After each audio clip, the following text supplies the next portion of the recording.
Buenos días. El grupo 1 va a hablar sobre el lavado de manos. Bueno, vamos a empezar diciendo que el lavado de manos, en este caso vamos a ver el clínico, es una práctica esencial en el ámbito de la salud para prevenir la propagación de enfermedades. Esta medida de control de infecciones juega un papel crucial en la protección de profesionales de la salud y los pacientes, ya que las manos son un importante vehículo de transmisión de patógenos.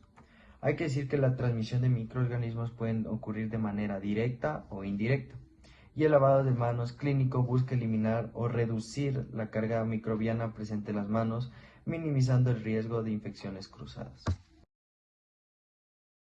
El lavado de manos clínico es una de las medidas de higiene más importantes que se debe tomar a la hora de prevenir las enfermedades infecciosas. Las manos llevan consigo millones de bacterias que pueden causar varias enfermedades. Cuando nos tocamos ojos, nariz o boca, podemos transmitir estas enfermedades al interior de nuestro cuerpo y así enfermarnos. Por esta razón, es importante hacer un lavado de manos clínico correcto para eliminar todos estos microbios. El lavado de manos clínico es particularmente importante en entornos de atención médica. Las personas que trabajan en atención médica están en constante exposición a bacterias y contaminación del exterior. Por ello, es importante que sepan hacer un correcto lavado de manos para cuidarse, tanto a las personas que están atendiendo, que sean vulnerables o no, como a uno mismo. Antes de lavarse las manos hay que tomar en cuenta de que tenemos que retirarnos varias cosas que tenemos. En mi caso yo tengo lo que son las pulseras. Hay que retirarnos todos estos objetos ya que pueden estar contaminados y así no se podrá proceder a lavarse las manos si es que tenemos todos los accesorios. Hay que tomar en cuenta que también tenemos los anillos que también hay que retirarse y los aretes, en tal caso para así evitar la contaminación o evitar a contagiar al paciente con una nueva patología. Una vez mencionados los diferentes lineamientos, también se debe hacer énfasis en qué momento se debe realizar el lavado de manos. Para esto se debe añadir otros tipos de lineamientos, como vienen siendo el buen corte de uñas. Estos deben de estar cortas y limpias. En el caso de ser mujeres, deben de llevar bien recogidas del cabello, y se debe hacer énfasis en que los guantes no reemplazan el lavado de manos. Entonces, al mencionar estos momentos, estos se dividen en 5, que parten desde antes de tocar al paciente, antes de realizar una actividad o tarea limpia séptica, después de haberse sometido o estar en contacto con fluidos corporales, después de haber tocado al paciente y por último, después de estar en contacto con el entorno del paciente. Bien, tenemos los tipos de lavado de manos. Tenemos lo que es el tipo de lavado de manos común, en el cual nosotros lo hacemos en la casa, en nuestros hogares, en las escuelas, en el cual se realiza antes de consumir algún alimento, tras utilizar el baño o alguna de las cosas que hacemos día a día. Lo que es el lavado de manos quirúrgico. Este lavado de manos se utiliza antes y después de una cirugía. Se realizan lo que son varios pasos para este tipo de lavado de manos. Lo que diferencia del clínico es que lo realizan hasta la altura de los codos. Y otra diferencia, al final, al momento de secarse, en el clínico lavamos todas las manos hasta la altura de la muñeca y nos secamos nosotros mismos. Podemos hacerlo y además botar lo que es en el tacho negro. No obstante, en el lavado de manos quirúrgico se necesita que otras personas ayuden a secar lo que es desde los dedos hasta los codos. Y a continuación les presentaremos lo que es el lavado de manos clínico. Para el lavado de manos clínico, primero nos acercamos sin tocar con nuestra vestimenta. Vamos a mojarnos las manos y a coger la cantidad necesaria de jabón según el tamaño de nuestras manos. Vamos a frotar en nuestras palmas, luego vamos a hacer un movimiento de interdigitales, luego con la palma de la mano derecha sobre el dorso de la mano izquierda y viceversamente, luego con el dorso de los dedos de la mano derecha sobre la palma de la mano izquierda y viceversamente, luego vamos a agarrar con la palma derecha nuestro primer dedo y viceversamente. Luego, con los pulpejos de la mano derecha, movimientos de rotación sobre la mano izquierda y viceversamente. Vamos a enjuagarnos las manos desde lo más superior a lo más inferior.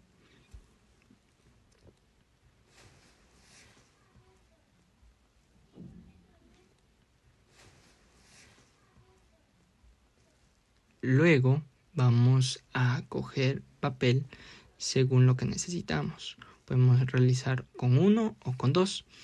Vamos a, con el papel, secarnos las manos con movimientos suaves para no irritar nuestra piel. Y vamos a desecharlos en el bote de basura común, comúnmente con una funda negra de color negro. Y en el caso de que exista un grifo, vamos a, con el papel, antes de botarlo, cerrar la llave del grifo. Y por último, nuestras manos son seguras.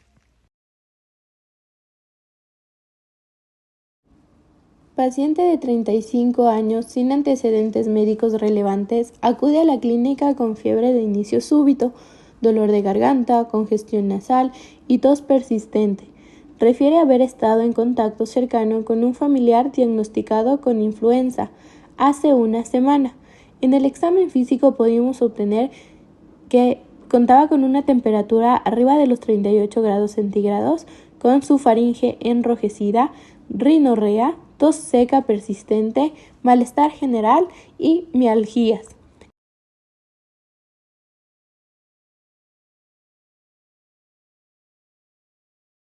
El diagnóstico y el tratamiento para esta paciente se realizó un hisopado nasofaringeo para confirmar la infección por el virus de la influenza.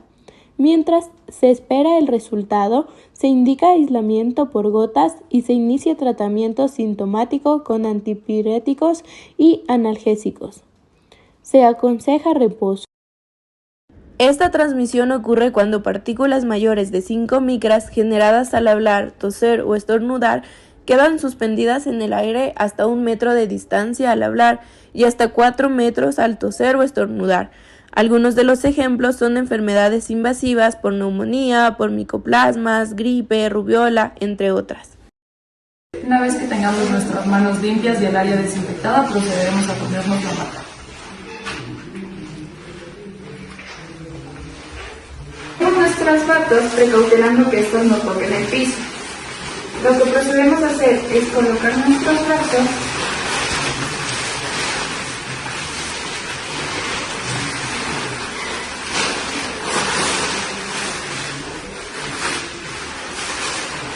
cubrimos toda la espalda y lo que procedemos es amarrar.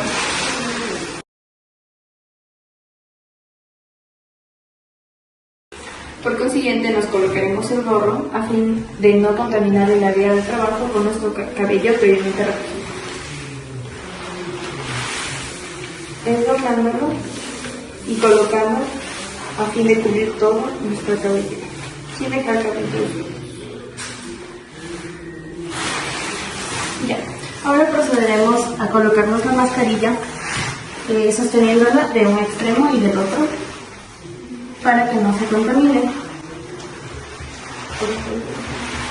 Nos sujetemos bien la mascarilla detrás de las orejas, la apretamos en la parte de la nariz para que no estemos expuestos a ninguna infección.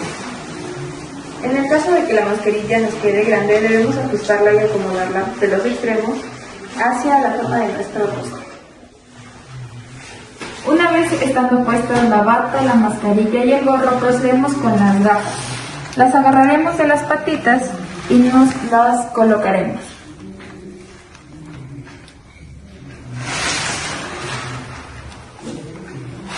Por último, procederemos con los guantes. Abriremos el paquete de guantes, los cuales están estériles, y sacaremos estos.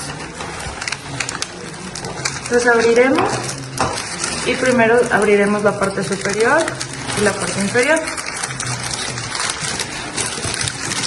Luego cogeremos nuestros guantes por la parte interna y los meteremos. Lo mismo haremos con el otro guante.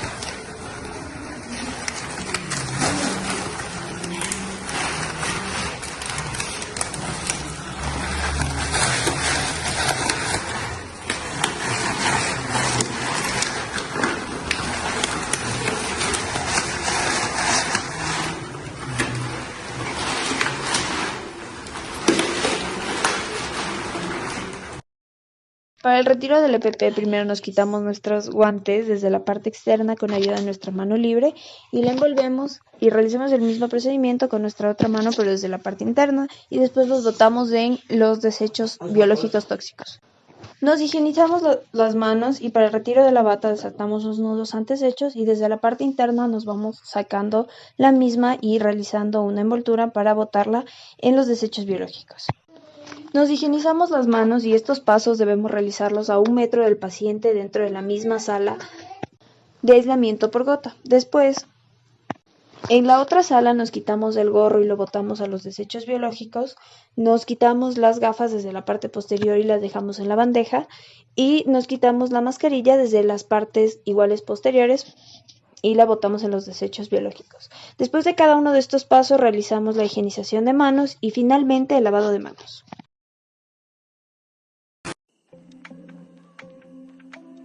La gestión de residuos es un conjunto de métodos, procedimientos y acciones desarrolladas por la gerencia o administración del generador de los residuos hospitalarios, sean estas personas naturales, jurídicas, prestadores del servicio de desactivación y el servicio público especial de aseo, para garantizar el cumplimiento de la normativa vigente sobre los residuos hospitalarios. La OMS define a los residuos hospitalarios como todas las formas de desechos generados por las instalaciones de atención médica. A continuación explicaremos la clasificación de los residuos y desechos que se generan en los establecimientos de salud. En el laboratorio, 2 amigas, Yali y Selena, se encontraban de salida. Ay, ¿por qué no acabamos la práctica? Voy a desechar la caja de los guantes. No, ahí no lo arrojes. Es una caja de desechos infecciosos. El cartón es un desecho aprovechable, por lo tanto, debes arrojarlo en el tacho de color gris. Ay, sí es cierto, tienes mucha razón.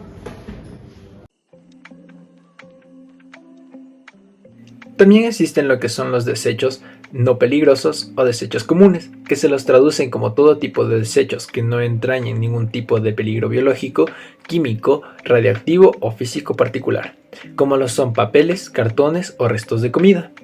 Estos se los deberá desechar en recipientes y fundas de color negro para su posterior almacenamiento, transporte de residuos y depósito final. Estos residuos aprovechables como vidrio, cartón, plástico y metal deben ser separados cuidadosamente. Estos residuos no son peligrosos, por lo tanto no representan un riesgo. Angie y Camila estaban en el laboratorio de morfofunción. Ellas habían acabado una práctica en la que tuvieron que hacer una revisión anatómica del cerebro, por lo que estuvieron en contacto con formol. Por fin acabamos esta práctica de laboratorio, estuvo muy interesante. Vamos a botar estos guantes y ya nos vamos.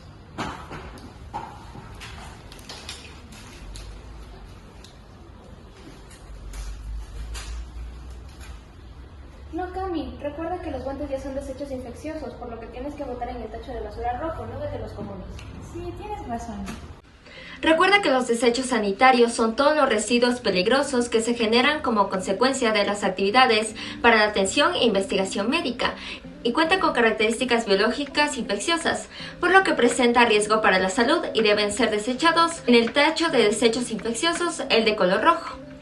Aquí tenemos los desechos infecciosos o biológicos que están contaminados con sangre o fluidos de agentes infecciosos o biológicos, que al entrar en contacto con una persona susceptible tienen el potencial de causar una infección y enfermedad que puede ser mortal. Los desechos cortopunzantes tienen características punzantes, pueden producir cortes o punciones y de esta forma transmitir patógenos en la sangre. Y los desechos anatomopatológicos son órganos, tejidos, membranas, restos placentarios, cadáveres o partes de animales que generan fluidos corporales. Esto requiere un cuidado de su manejo para prevenir infecciones.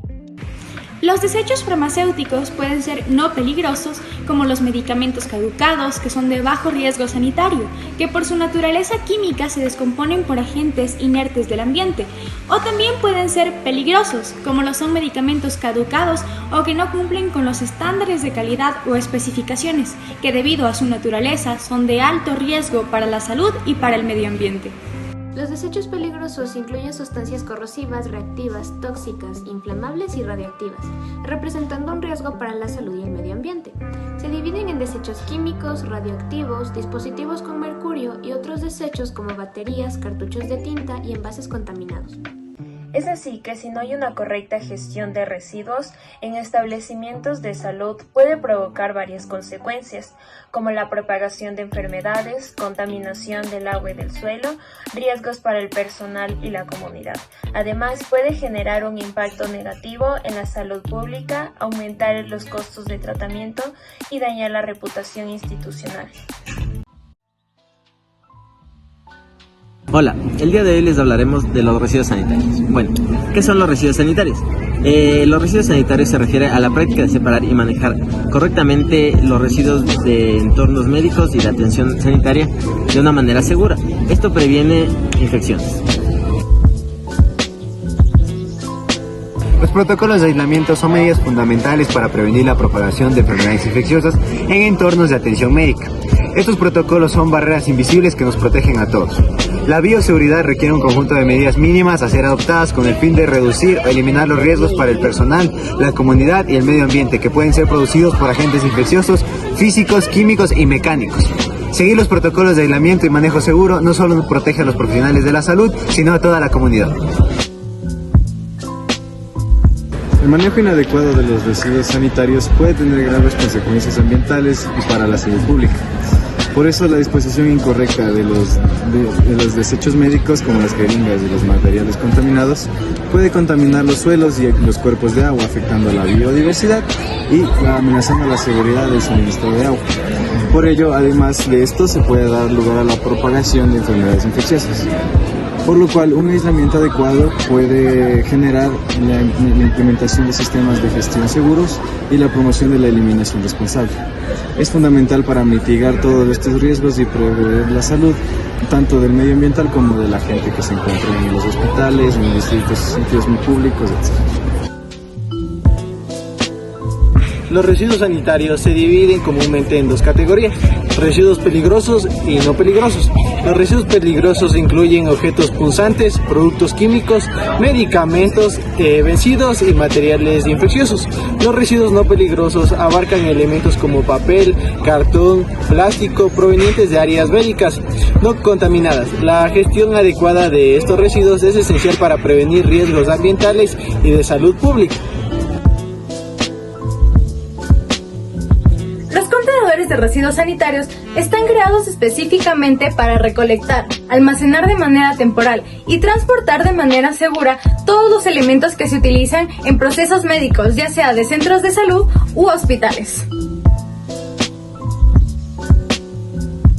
Los colores de los contenedores de desechos más comunes que encontramos en hospitales o centros médicos son: rojo, se usa específicamente para colocar los desechos infecciosos anteriormente mencionados. Negro, se usa para colocar los desechos que se asimilan a los de nuestra cotidianidad, es decir, desechos urbanos. Amarillo, los cuales se utilizan para los desechos que mayormente se utilizan en procesos de laboratorio.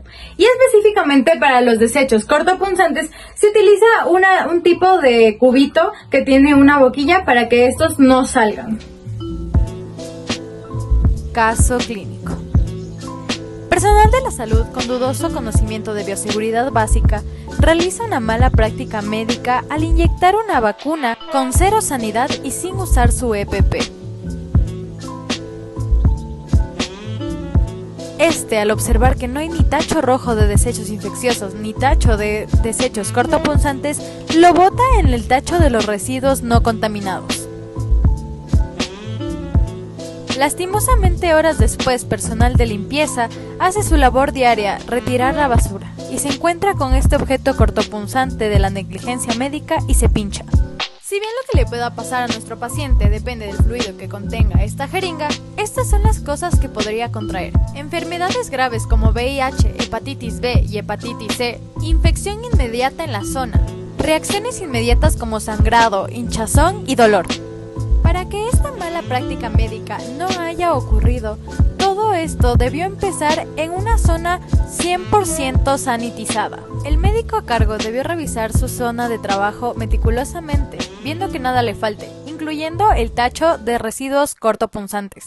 Y para completar, debió haber hecho previamente un buen lavado de manos quirúrgico y el buen uso de su EPP. Con el buen uso de la implementación de la bioseguridad básica y el buen manejo de los desechos sanitarios, hubiéramos priorizado la salud de nuestro paciente vacunado y la salud del personal de limpieza. Muchísimas gracias por ver. Espero hayan comprendido este importantísimo tema y en un futuro podamos ser unos médicos responsables.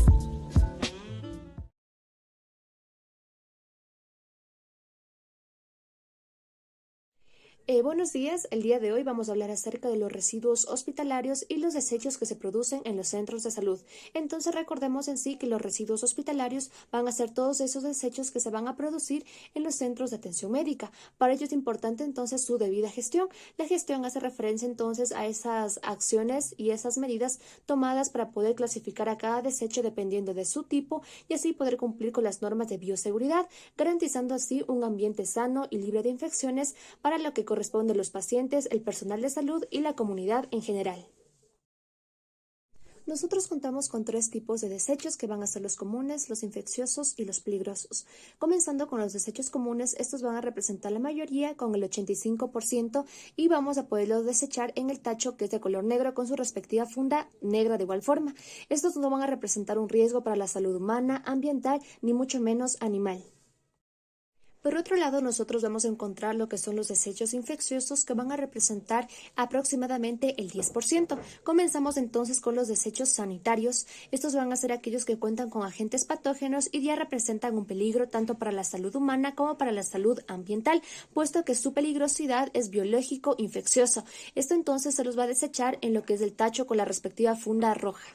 Encontramos también lo que son los desechos infecciosos que vendrían a ser biológicos. Estos son ciertos materiales que ya hemos utilizado en algún procedimiento médico, por ejemplo las cirugías, y han tenido contacto prácticamente con lo que son los fluidos corporales y sangre de nuestro paciente. Puede ser un ejemplo los guantes. Dentro también de la clasificación de los desechos infecciosos encontramos lo que son los cortopunzantes. Estos van a contar obviamente con lo que es una punta, pueden también contar con fragmentos de vidrio, inclusive los bajalenguas que van a tener contacto con lo que es la sangre del paciente y representan un riesgo para la salud. También vamos a encontrar lo que son los desechos anatomopatológicos, que van a ser en sí ciertos restos de órganos, de tejidos, de membranas, que van a ser en sí resultado de algún tipo de procedimiento quirúrgico o inclusive de una autopsia. Ahora encontramos lo que son los desechos farmacéuticos no peligrosos. Estos en sí corresponden a todos los medicamentos que ya han sido caducados, pero van a tener un bajo riesgo para lo que es la salud humana. Entonces estos van a contar en sí con cierta descomposición química dada su naturaleza y es importante por lo tanto tomar en cuenta, ¿no?, cómo vamos a almacenarlos, cómo vamos a clasificarlos diferenciándolos del resto.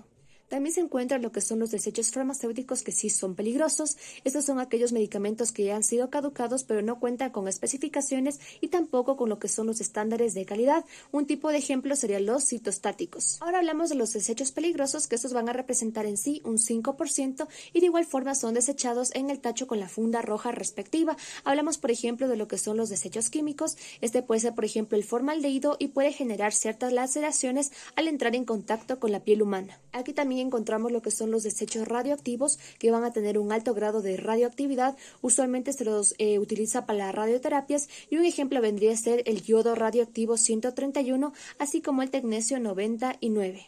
Desechos que vendrían a ser dispositivos con mercurio, recordando que el mercurio se trata de un metal pero se encuentra en estado líquido y representa un peligro para la salud humana. Este puede estar en ciertos dispositivos, por ejemplo los dilatadores que son los esofágicos, también se pueden encontrar en los termómetros que son utilizados para medir la temperatura. Ahora vamos a hablar acerca del almacenamiento interno o también conocido como primario. Esta hace referencia en sí a las medidas y los métodos llevados a cabo para poder en sí gestionar los residuos tanto hospitalarios y los desechos que van a darse de manera interna, ¿no?, en cada centro de salud. Esto va a reducir en sí el riesgo tanto para el personal médico como para el personal sanitario, ¿no? Es importante porque esta va a ser la primera etapa para poder así generar, para poder así recopilar y acondicionar cada desecho dependiendo de su naturaleza y dependiendo de su nivel de peligrosidad. El almacenamiento, en cambio, intermedio igualmente va a ser ese conjunto de métodos llevados a cabo para poder acopiar los desechos de manera temporal en un lugar temporal hasta que se llegue a completar lo que es el almacenamiento interno.